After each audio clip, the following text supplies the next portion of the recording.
लेकिन रामपुर सीट पर आजम खां की बादशाहत अब खत्म हो गई है। बीजेपी ने यहां बड़ी जीत दर्ज की। बीजेपी उम्मीदवार आकाश सक्सेना ने एसपी प्रत्याशी आसिम रजा को 34,136 वोटों से मात दी।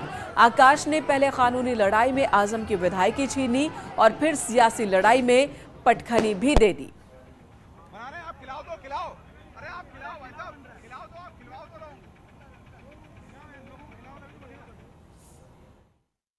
रामपुर पे जो जीत है वो रामपुर की ही नहीं पूरे देश में आज एक अलग मैसेज है और वो एक अपने आप में जो मैसेज है वो यही है कि रामपुर के अलावा आज उत्तर प्रदेश का मुसलमान योगी सरकार में अपना पूरी तरह विश्वास। बड़ी संख्या में मुस्लिम समाज के लोगों ने भी आपको वोट दिया है, क्या कहेंगे उनके लिए?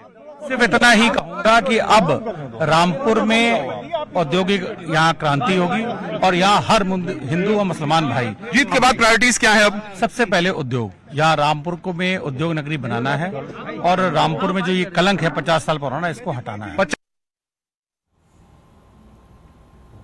रामपुर में आजम का किला ध्वस्त हो गया। अब वहां बीजेपी ने परचम लहराया है। रामपुर से 10 बार विधायक रहने वाले आजम खां का लंबा राजनीतिक इतिहास करीब अब खत्म हो चुका है। यानी अपनी बदजुबानी को लेकर जेल की हवा खाने वाले आजम खां के 45 साल का सियासी सफर 3 साल में मटियामेट हो गया।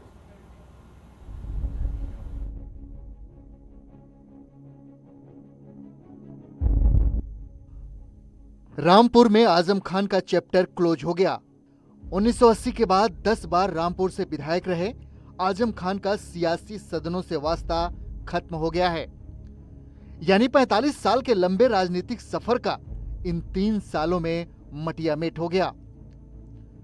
एक समय था जब आजम खान के भाषण की जनता मुरीद हुआ करती थी, उनके भाषणों की कैसेट बिका करती थी, लेकिन जिस जुबान ने उन्हें बुलंदियों तक पहुंचाया उसी जुबान ने आजम को अर्श से फर्श पर ला दिया।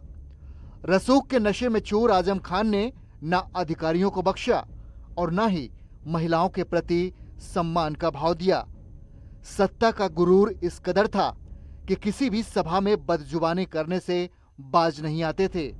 शायद यही कारण है कि आजम खान अपने कारनामों की सजा भुगत रहे हैं, इसलिए आंसुओं से प्रायश्चित करने की कोशिश भी कर रहे हैं।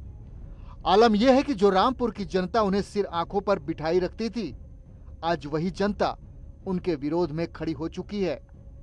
सत्ता की हनक और रसूख का लिबास ओढ़े आजम खान की मुश्किलें 2019 में शुरू हो गईं, जब लोकसभा चुनाव के दौरान रामपुर के तत्कालीन डीएम समेत कई अधिकारियों को अपमानित किया था, जिसके बाद 9 अप्रैल 2019 को भड़काऊ भाषण देने के आरोप में आजम खान पर केस दर्ज हुआ।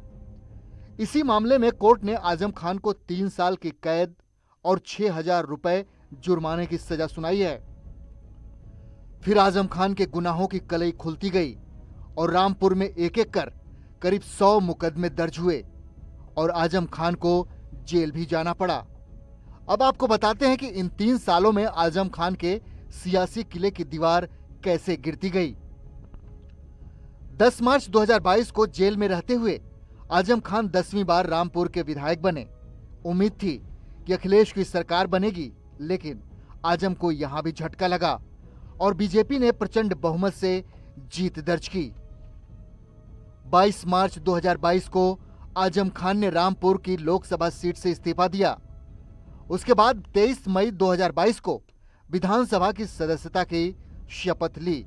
उसके बाद 27 अक्टूबर 2022 को भड़काऊ भाषण देने के आरोप में 3 साल की सजा हुई, जिसके बाद 28 अक्टूबर 2022 को आजम खान की विधानसभा से सदस्यता खत्म हो गई और रामपुर की सीट उपचुनाव के लिए तैयार हो गई।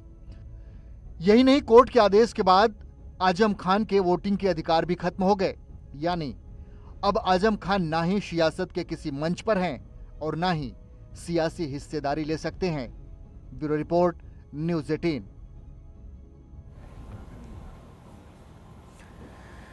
चलिए बात खतौली की भी कर लेते हैं। खतौली विधानसभा सीट पर हुए उपचुनाव में आरएलडी के मदन भैया ने बीजेपी से सीट छीन ली है।